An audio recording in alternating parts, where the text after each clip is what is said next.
بسم اللہ الرحمن الرحیم۔ السلام علیکم ورحمۃ اللہ وبرکاتہ۔ ایک محترم نے سوال کیا ہے، ان کا سوال یہ ہے کہ فرض نمازوں کی نیت کیسے کی جائے؟ کیا یہ نیت کرنا ضروری ہے؟ کیا یہ نیت کرنا فرض ہے، واجب ہے، کیا ہے؟ اس حوالے سے رہنمائی فرمائیں۔ جی، اس حوالے سے میں یہ عرض کروں گا کہ یہ نیت جو ہے دل کے پختہ ارادے کو کہتے ہیں۔ یہ زبان سے دہرانا یہ کوئی ضروری نہیں ہوتا۔ یہ کافی سارے لوگوں کو اس حوالے سے نہیں پتہ ہوتا، وہ کنفیوژن کا شکار ہوتے ہیں۔ وہ کہتے ہیں کہ ہم نے الفاظ سے زبان سے تو نیت دہرائی نہیں ہے، تو ہم نے ایسے ہی اللہ اکبر کہہ دی، پتہ نہیں اب ہماری نماز بھی ہوئی ہے یا نہیں ہوئی۔ اس حوالے سے میں یہ عرض کر رہا ہوں کہ یہ نیت جو ہے، یہ نیت زبان سے دہرانا کوئی ضروری نہیں ہے۔ نیت دل کے پختہ ارادے کو کہتے ہیں۔ باقی نہ یہ نیت فرائض میں سے ہے، نہ ہی یہ واجبات میں سے ہے۔ بس اس کو زبان سے دہرانا یہ ایک مستحب عمل ہے۔ اس کو اگر کوئی زبان سے دہرا لیتا ہے، نیت کو الفاظ دہراتا ہے، تو یہ مستحب ہے۔ باقی نیت جو ہے دل کے پختہ ارادے کو کہتے ہیں۔ اگر آپ کے دل میں ہے کہ میں فلاں نماز ادا کر رہا ہوں، مثال طور کے اوپر آپ زور کی نماز پڑھنے لگے ہیں، آپ کے دل کے اندر ہے کہ میں زور کی نماز پڑھ رہا ہوں، آپ نے اللہ اکبر کہہ دیا، تو اگر آپ نے الفاظ نیت کے نہیں دہرائے تو نماز آپ کی ہو جائے گی، نماز آپ کی ہو جائے گی، کیونکہ یہ نیت جو ہے دل کے پختہ ارادے کو کہتے ہیں۔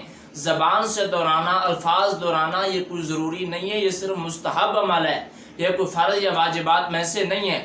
بعض اوقات دیکھا یہ کیا ہوتا ہے کہ امام صاحب جو ہے وہ رکوع کے اندر چلے گئے ہیں، تو اب جو پیچھے سے آ کے مل رہا ہے نماز کے اندر، وہ اب نیت کرنا شروع کر دیتا ہے۔ جب تک وہ الفاظ جو ہے اس کی نیت کے وہ دہراتا نہیں ہے، اس وقت تک وہ امام کے ساتھ ملتا نہیں ہے۔ بس ہوتا بعض اوقات پھر یہ ہے کہ وہ اس کی رکعت نکل جاتی ہے، وہ نیت دہراتے نیت کرتے کرتے۔ حالانکہ یہ چاہیے تھا اس کو کہ جب اس کو یہ پتہ ہے دل کے اندر ہے کہ میں فلاں نماز پڑھنے لگا ہوں، تو وہ فوراً اللہ اکبر کے اور امام صاحب کے ساتھ مل جائے، رکوع میں چلا جائے۔ زبان سے میں پھر عرض کر رہا ہوں کہ یہ نیت جو ہے دل کے پختہ ارادے کو کہتے ہیں۔ یہ زبان سے دہرانا کوئی ضروری نہیں ہے، یہ صرف مستحب عمل ہے۔ اگر کوئی زبان سے دہراتا ہے تو نہ یہ فرائض میں سے، نہ ہی واجبات میں سے۔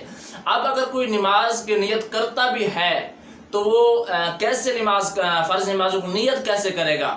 اگر کوئی زبان سے نیت دہراتا بھی ہے، الفاظ کرتا بھی ہے، پہلی بات تو یہ ہے کہ اگر آپ کے دل کے اندر ہے کہ میں فجر کی نماز پڑھنے لگا ہوں، زور کی نماز پڑھنے لگا ہوں، آپ نے تکبیر کہہ لی، اللہ اکبر کہہ دیا، تو نماز آپ کی شروع ہو گئی، نماز آپ کی ہو جائے گی زبان سے، اگر آپ نے نہیں دہرایا تو۔ اب اگر کوئی دہراتا بھی ہے، کیونکہ یہ مستحب ہے، اگر کوئی زبان سے نیت کرتا بھی ہے تو اس کے کرنے کا طریقہ کیا ہے؟ اب مثال طور پہ اگر کوئی فجر کی نماز پڑھ رہا ہے تو اس کی نیت ایسے کریں گے کہ میں نیت کرتا ہوں 2 رکعت نماز فرض، 2 رکعت نماز فرض واسطے رب تعالیٰ کے منطرف خانہ کعبہ شریف کے۔ اگر امام صاحب کے پیچھے پڑھ رہے ہیں تو یہ بھی الفاظ ساتھ دہرائیں گے کہ پیچھے اس امام کے اللہ اکبر۔ ایسے ہی تمام نمازوں کی نیت کریں گے۔ میں زور کی پڑھ رہے ہیں یا عصر پڑھ رہے ہیں تو ایسے نیت کریں گے، زور کیا تو میں نیت کرتا ہوں 4 رکعت نماز فرض ظہر، پیچھے اس امام کے منطرف خانہ کعبہ شریف کے، پیچھے اس امام کے۔ اگر امام صاحب کے پیچھے اگر ہیں تو اگر آپ اکیلے پڑھ رہے ہیں تو پھر یہ الفاظ نہیں دہرائیں گے کہ میں پیچھے اس امام کے۔ اگر آپ امام صاحب کے پیچھے پڑھ رہے ہیں تو پھر یہ الفاظ کا اضافہ کریں گے، ان الفاظ کا کہ پیچھے اس امام کے اللہ اکبر۔ یہ ہوگی فرض نماز کی نیت۔ باقی نیت جو ہے یہ کوئی ضروری نہیں ہے، یہ مستحب ہے اگر کچھ زبان سے دہراتا ہے۔ نیت جو ہے دل کے صرف پختہ ارادے کو کہتے ہیں۔ باقی میں آپ تمام دوست آپ سے گزارش کروں گا، اسلامی معلومات کے لیے، شرعی مسائل کے جاننے کے لیے یا اصلاحی پیغامات سننے کے لیے آپ ہمارے چینل کو ضرور سبسکرائب کیجیے گا۔ ویڈیو اچھی لگنے کی صورت میں لائک شیئر ضرور کر دیجیے گا۔ دعاؤں میں یاد رکھیے گا۔ السلام علیکم ورحمۃ اللہ۔